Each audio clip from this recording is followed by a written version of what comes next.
Well, without doubt, moms and dads want to help their children become self-sufficient. That's the goal. But our next guest says sometimes parents go about it all the wrong way. Author of the new book, Motherhood Matters, and life coach Connie Sokol joins us with ways to help kids solve their own problems.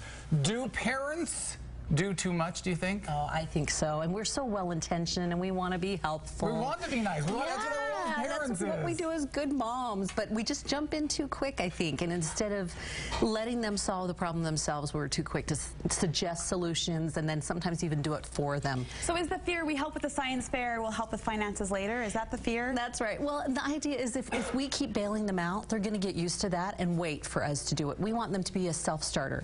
So instead, as a parent, our job is really more to help them identify the problem and then instill confidence that they can find a solution. And then if they're having a hard time, you know, give them some ideas, suggestions for what they could do, but do not just jump in and do it. I know years ago, our sweet son, he wanted a Lego. It was like $40 something. Yeah, let's get two. And I was like, what do you want to do to earn that? And his eyes just went really big, like, earn it. I got to do something. And he had no suggestions, of course. And I said, well, you could clean, do yard work. You could make cookies and sell them, you know.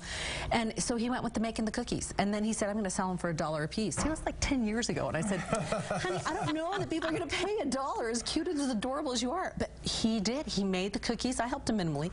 He went out, sold every last one, made bank at 7.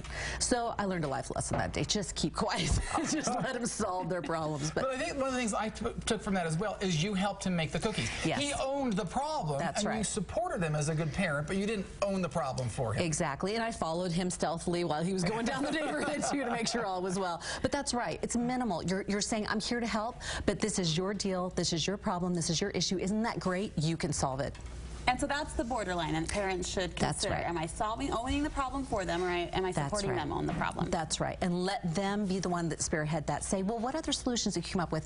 And let them fail. If they try something that didn't work, you know, boo-hoo. Well, all right, what do you want to try next time? That's so important. Keep instilling that confidence. Okay, what if they fight you on it? What if your son would have come back and said, I don't want to make the cookies, I want the Legos. They push, they push, they push. They need mom, they need your help. What do you do then? Well, important thing to do is to set appropriate boundaries. And that's really the key, I think, with parenting, the hard thing, because you've got different ages of kids, you've got different situations, different temperaments.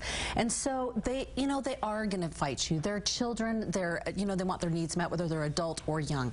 And so in that, there's different varieties. The first thing is to set appropriate boundaries with what you feel is appropriate for the situation, and don't get goaded into that emotional guilt, the inappropriate guilt, or the emotional blackmail that they might come up with. Like, for example, adult children, you know, they may say things like, well, we need financial help. And you say, oh, you know what, we'd love to help you, but right now we just can't. And then they may push and say, but you guys have lots of money, or you just went on a cruise. And you can say, you know what, we did, and we budgeted for that, and it was a great experience. And when you get to be our age, you get to do those kinds of things too, you know, and just smile and encourage. We know you're smart, savvy people. We know you can solve this problem. So if they push and challenge, do not give in to the inappropriate guilt. Their stage of life lessons, you're at your stage. Do not take away the life learning that they need at this stage that's going to help them with the future problems that will come, because they're going to come. So I feel like I really want to help, okay, and maybe need some help financially. Can I enter into some kind of contract where I do something like that? Is that wise or not wise? Absolutely. There is nothing wrong with having a contract. The first thing you probably want to do, especially with adult children, it's a little bit different than with younger children. You know, you're kind of guiding them along. Adult children, they're adults, and so these problems need to be addressed for themselves. So, for example, if you know, I know there was a study that was done like in 2006 that said about half of the adult children 20 to 24 were living at home. This is an issue for these, you know, parents, because how do you set these boundaries? You know that there's going to probably financial issues that they want help with, but you don't have to be the saving grace. So you can decide ahead of time. Do we co-sign on a loan for a house? Do we co-sign on a car loan?